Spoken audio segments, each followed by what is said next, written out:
Yeah, good evening, everyone. Hope you're safe. Hope you're distancing yourself. We're still fighting to get off this plateau and to have it go down and go down permanently. We have to protect the essential workers. We've got to protect the police, the fire. We've got to protect the doctors, the nurses. We've got to protect the people who are still working on the MBTA. We've got to protect everybody. So we help them by helping ourselves, by protecting ourselves, self-distancing. So thank you all for everything that you're doing. And tonight, we're going to have a great conversation with the great mayor of Revere, Brian Arrigo. Brian is on the front lines. Revere's been hit and hit hard, and Brian has been the point person in organizing the Revere response. And we're going to have a little conversation this evening with Brian about what's going on in Revere and use that as an example for what's going on in other great gateway cities across the state of Massachusetts. So welcome, Brian. Thank you for joining me this evening. And let's talk a little bit, if you could, about the food insecurity issue in Revere right now. I was with you on Monday. We were out and working on a program that you have there that's providing 1,000 meals a day for people in Revere. And I was joining you, trying to help to put meals into people's trunks in Revere as they drive up to the school. So if you would, talk a little bit about what that one issue, the food insecurity, is saying to you about how coronavirus is hitting Revere and hitting other frontline communities. Yeah, thank you, Senator, and thank you for the opportunity to be with you. I know we're all socially distancing, and this is kind of a new normal, but it's really great to be here and be able to chat a little bit. And thank you for coming out earlier this week to the Rumney Marsh Academy, where we've essentially turned a middle school into a food distribution center, and we've actually got meals, grab and go meals, as you saw, that we're putting in that we were putting into people's trunks. We're distributing masks and some information about why wearing a mask is so important. And we've had thousands of people be able to get groceries out of that food distribution center. There's no doubt that the largest challenge that the people of Revere are facing right now, and there are a lot of challenges. People are struggling to pay their rent, they're struggling to pay their mortgage, but the food insecurity issue is such a big issue and so important, and that's why we've set up this food distribution center, and this is why we've been able to really make sure that we're getting thousands of meals out a day, everything from meals for the children that were in school, who are no longer in school and relied on the breakfast and lunch each day at school, to our seniors who, with everything that's going on, either can't get out of the house or don't want to get out of the house. We're able to bring meals to them. So, and we've been able to do that because of your efforts down in DC. And I can't thank you enough for the work that you've done to make sure that we are on the ground floor. We're in the front lines, and we're able to do what we're doing because of the work that you've done down in DC. So thank you for that. Yeah, so when I talked to you a few weeks ago, the one thing that you said to me was you wanted community development block grant money from the federal government, that if we were going to do anything in the emergency relief package, make sure it's in as community development block grant, which is a fancy way of saying, can the federal government give me, the mayor of Revere, some money, and then I can figure out how to use it best for the city. So talk a little bit about that money as it came to you, and then what did you do with that money? Yeah, we thanks again to your efforts, we got $477,000 to the city, and we've been able to leverage that into a number of different things. One of the bigger ones that we actually announced today, we have 39 businesses that are going to be the recipient of grants, not loans, but grants, so that they're getting cash from the city to help them with either payroll issues that they may have, rent, or utility bills or other bills that they may have. We were able to do that today. We were able to announce that today because of because of the work that you've done to make sure that a portion of the money that gets appropriated to states and to cities is coming in the form of community development block grant money, because the restrictions on that money are very little. And as you said, the appeals that I've made to you and our conversations have been around the fact that we're on the front lines. You need to provide us the resources. We know how to direct those resources best.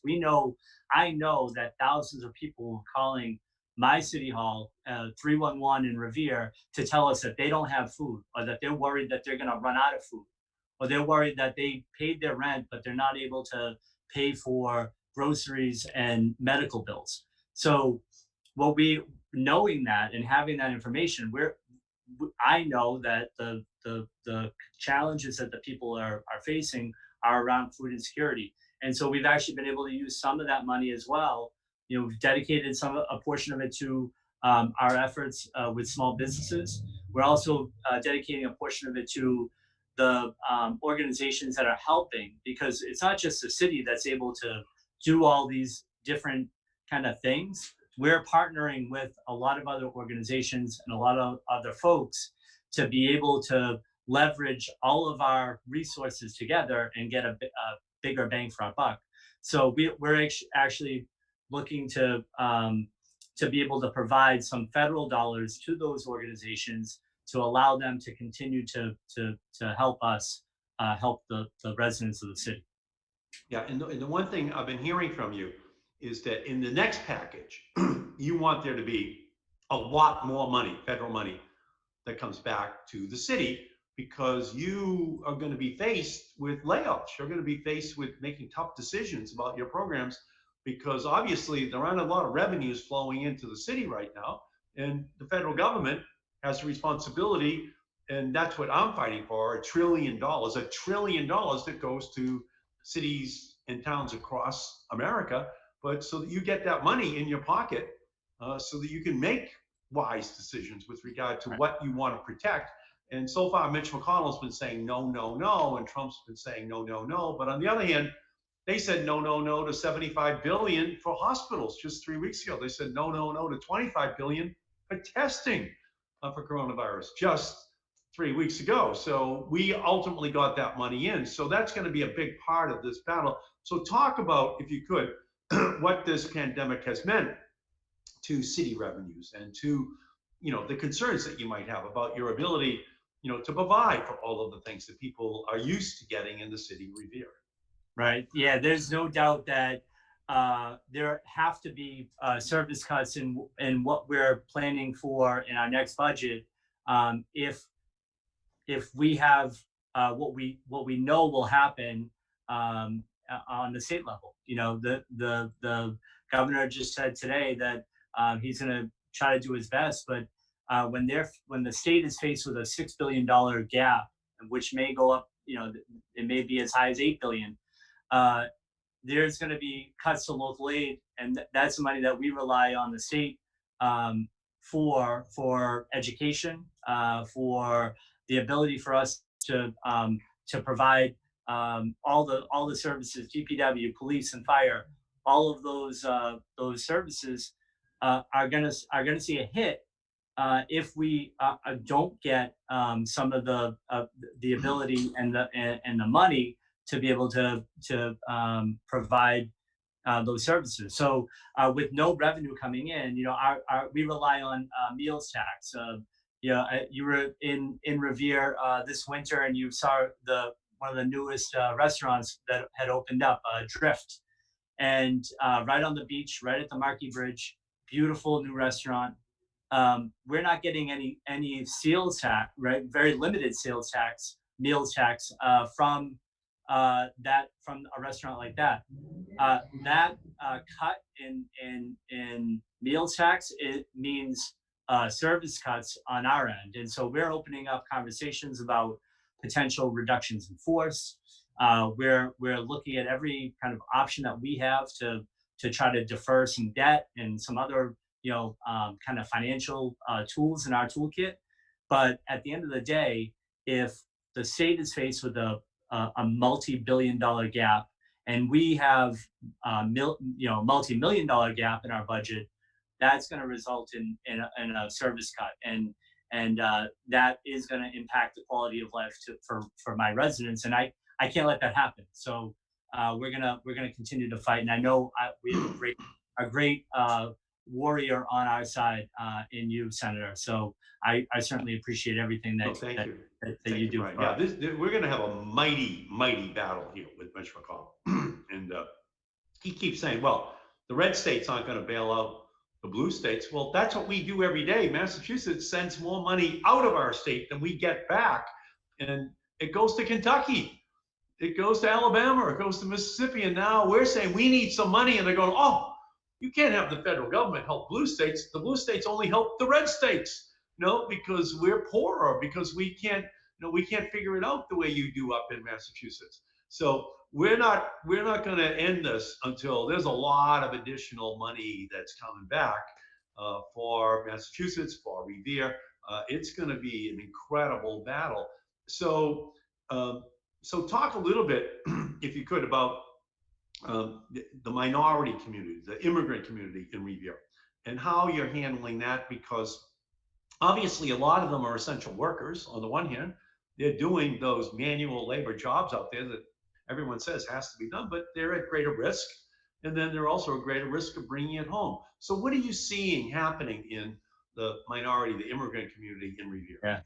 Yeah, and there's no doubt that the gateway communities and my colleagues in different cities, Lynn, Chelsea, Everett, Malden, Lawrence, and Brockton, these gateway cities, these important gateway cities, have been disproportionately impacted. And the thing that we've talked about is that we need to be disproportionately given the resources from the state and federal government, because we've been so impacted.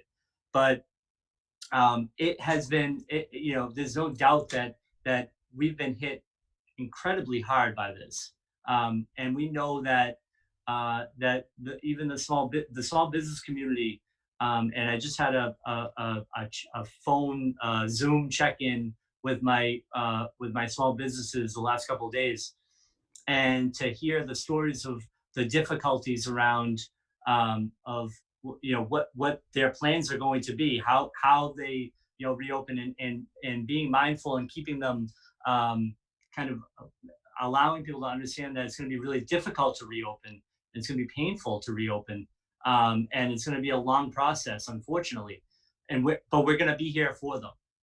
And so what we've done is we made sure that that everyone understands that there are no questions that are asked. If you want food from the city, we have food. You're going to get food. There's no doubt that if there's any kind of assistance that people need, and we've been willing to go as far as dropping masks off at people's houses because they've asked for them. There's no doubt that there's still fear that lingers.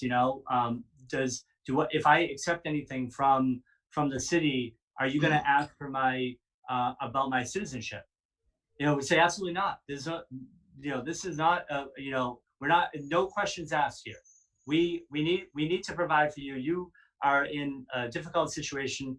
That this is an incredibly painful situation for all of the residents, and we're going to be here for all of the residents. Can I follow up on that for a second? So when all these cars were pulling in to the school to have the bags of food be put in their trunk, they shouldn't be afraid, because you're never going to turn those names over to the federal government until they'll be deported. And by the way, it looked like the United Nations coming through in car after car, which is what Revere is. Okay, how many languages are spoken in the schools of Revere? Oh, we've got over 60 languages spoken at the schools, and we've got 40% of our residents are foreign born, and it really is. I mean,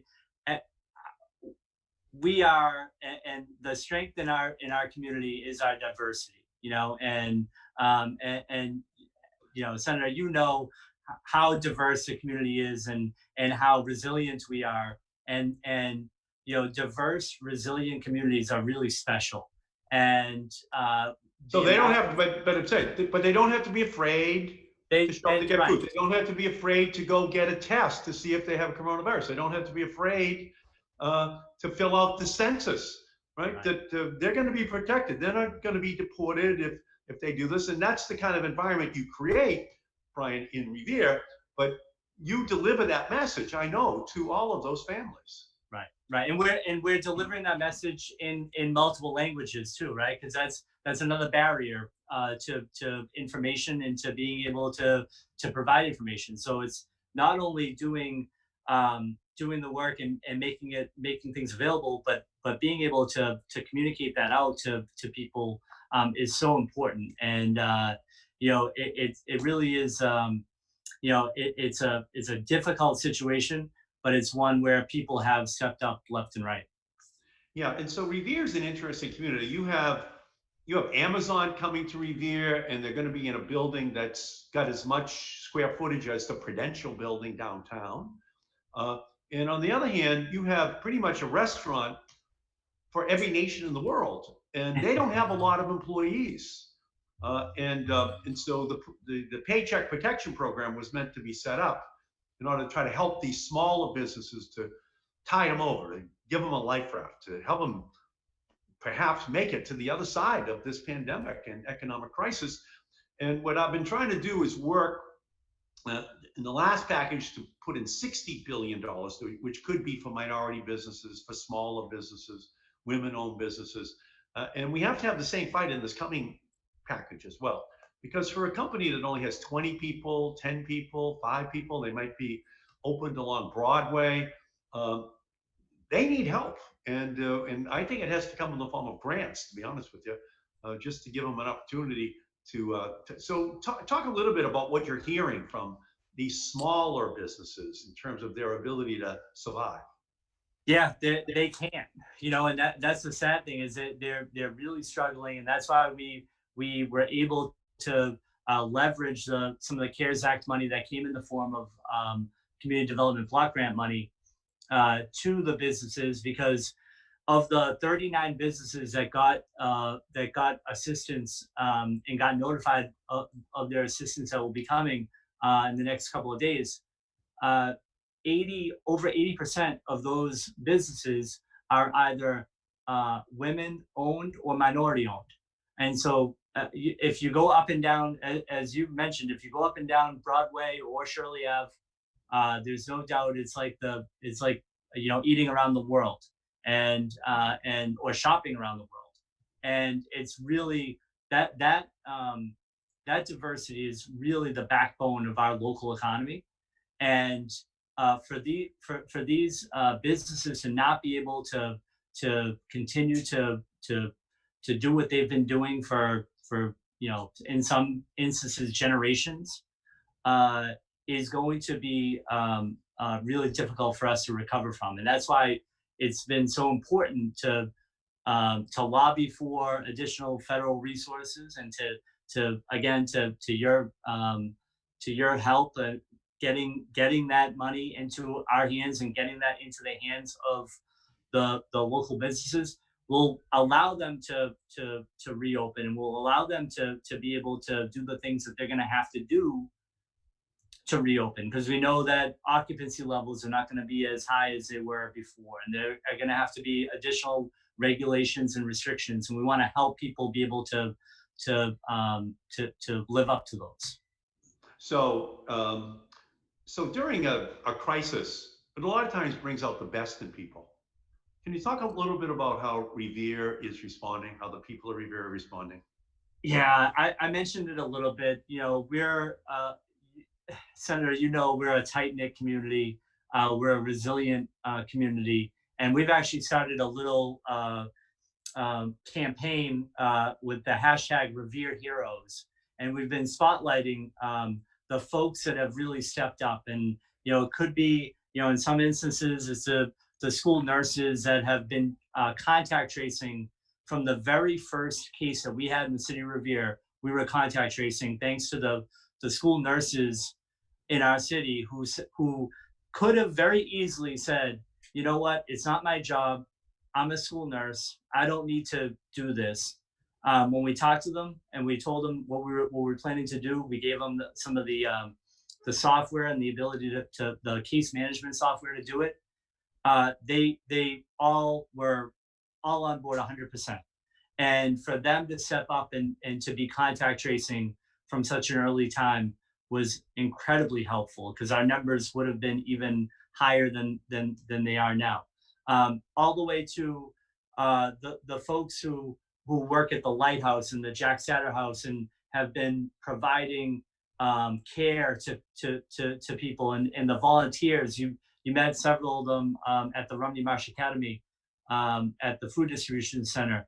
The volunteers that step up, just people who said, you know what, I'm laid off, or I'm not working, or I'm retired, and I have time. I need to help my community. I'm gonna give you, a couple of hours a day. Those little stories are, they're we could do a 2-hour show about all those stories, and it makes me proud to be the mayor of this city. And when there are difficult times, you see what people are made of, and we're really tough, and we're resilient, and we're gonna get through this together, and we're gonna be on to a very bright days down Revere Beach for sure. Yeah, for sure. And as you know, Mr. Mayor, I love Revere Beach. I love Revere. You guys are just so great. And just this little story that, when I was a boy, we didn't have any place to go to the beach, during the day or on the weekends. We didn't have anywhere to go. We're the Markeys from Malden. So what we would do is my mother would take us down to Malden Square, and we would get on the blue bus. The blue bus would park in front of the Malden Library, and the blue bus would take us down to Revere Beach. And then we'd get out, we'd have our blanket, we'd have our thermos of Kool-Aid, orange Kool-Aid with ice in it, with peanut butter sandwiches.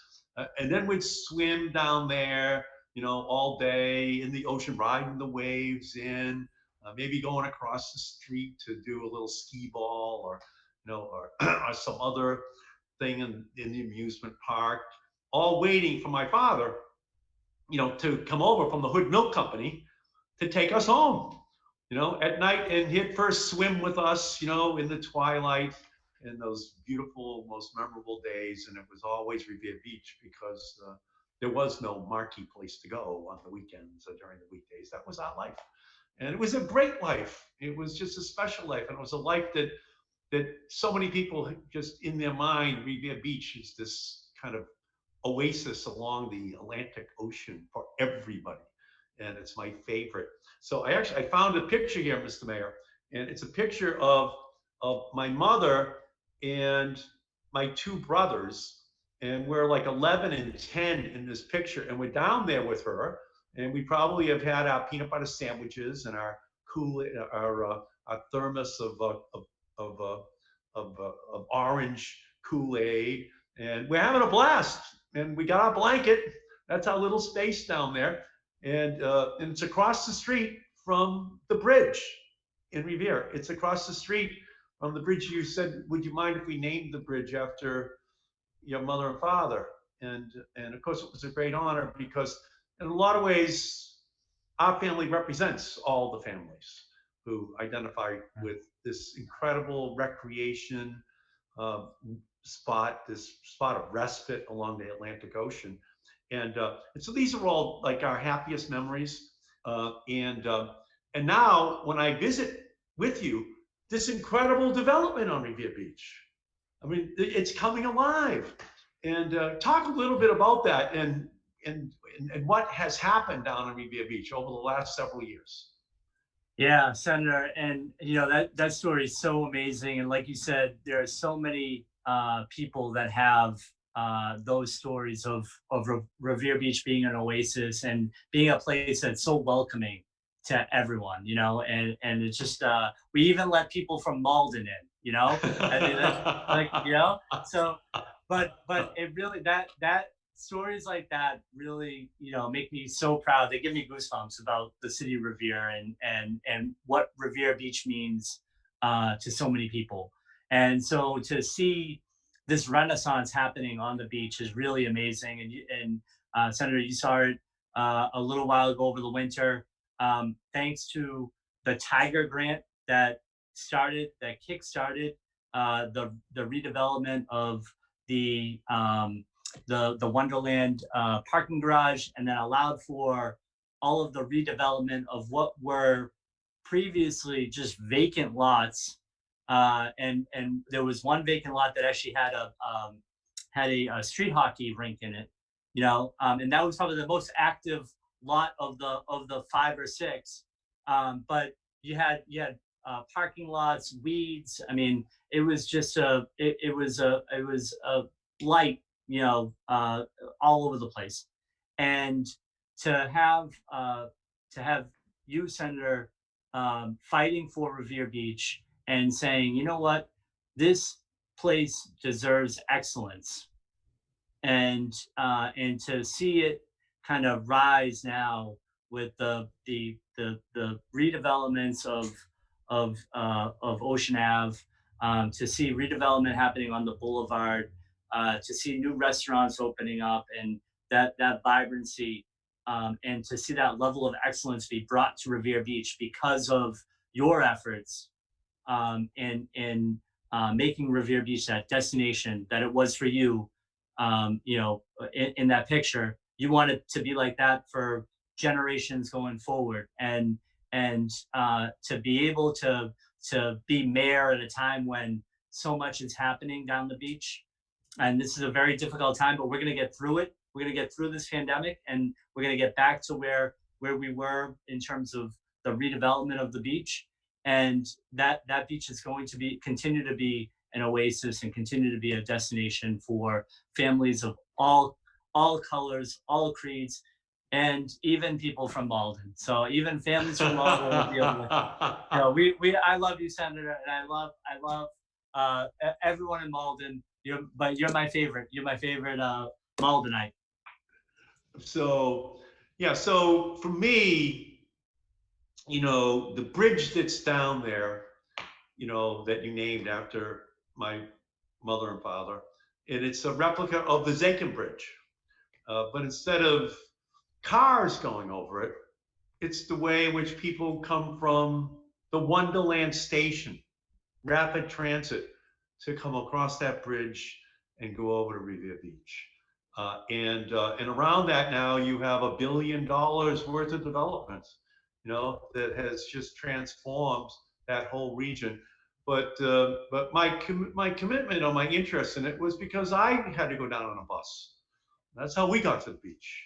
And as new generations of immigrants, come along, joining the old timers from Revere, it's the same story. It's the story that I know and the Arrigos know, for how Revere, helped to transform their lives and put a little smile on their face. And so you're doing just such a great job. And my commitment is to making sure you get the resources you need so that you're able to protect those small businesses, protect that immigrant community, protect everyone who is down there. I'm fighting to make sure everyone gets a $2,000 check, per month. So a husband and wife would get $4,000 a month, and their kids would get funding as well. So they have the money in their pockets for food, for rent, for mortgage, for prescriptions, because we want Revere to come out on the other side, because it's on its way to its glory years. It's going to be bigger and better than it ever was in the mind's eye of other people. And you, Mr. Mayor, are the right man to have this job, to bring them to that greatness as you bring them through this crisis. So thank you for everything. Thank you, Senator. Thank you, Senator. And I know I think time might be coming up, and I have to mention this because in preparation, I have wonderful staff, but I also have a beautiful wife who is an amazing person. And in preparation of tonight, I actually, you can't probably see this, but in preparation of tonight, my wife was digging through some Washington of my. Center Congressional Leadership. Hold it up there a little bit more. The Washington Center Congressional Leadership Program. Brian Arrigo, Suffolk University, working for Congressman Edward J. Markey. You better believe it. So, Congressman, this was my portfolio from my internship down in DC, and I have to tell you, this was an incredible walk down memory lane, and we were actually required to journal our days, and so I have the journal of my days. I have some of the constituent correspondence that I wrote on your behalf from the office, some of my work samples, and it just was something that was really special. And I said, you know what, I have to break this out and just let him know that I remember coming back from this experience, and my my professor at the time, Dr. Kamisa at Suffolk University, she looked at me, and I was going over all of the things that I had done and how exciting it was, and the marble floors and the walls. And I'm a kid from Revere, right? I'm just a kid from Revere, but I'm in the Rayburn building, and I think this is the coolest thing in the world. I come back and my eyes are this big, and I'm talking about the congressman was amazing. You should have seen him work a room. I can't believe that. I know what I want to do with my life. She looked at me. She said, just settle down. She said, you have the bug. You have the bug. It's going to be okay. But you have to make sure that you do wonderful things for your community and for the people that are in your world and in your sphere. And I can't say enough about the experience that I had to be able to do that, and to have my my spark lit in Washington D.C. In the Rayburn building, kind of putting press clips together, and going around with Nancy Morrissey and your old gang. It really did form so much of what's now come to bear, and I can't thank you enough for that experience and for the ability to just learn, and be a sponge around someone who has dedicated so much of his life to the people of Revere and to the people of Malden and to the people of the Commonwealth of Massachusetts. Well, Brian, all I can tell you is that the bug which you caught is one bug that we don't want to find a vaccine for. We don't want to ever, be removed from your system, because you are the embodiment of what we need in a public servant. And during these hard times, the best is coming out of you, and you're bringing the best out of Revere. And I am just so proud of you, my friend. And so just thank you for all your great work. If I can help you going down the line, just give a yell, but stay safe. Thank you, Senator. Self-distance, my best to your wife, and to all of you out there, you stay safe. You stay self-distance, all right? Let's just help all these great people like Brian out on the front line so that we can make it through this as quickly as possible. So thank you all, and we'll see you all again tomorrow night. Thanks, Brian. Thank you, Senator.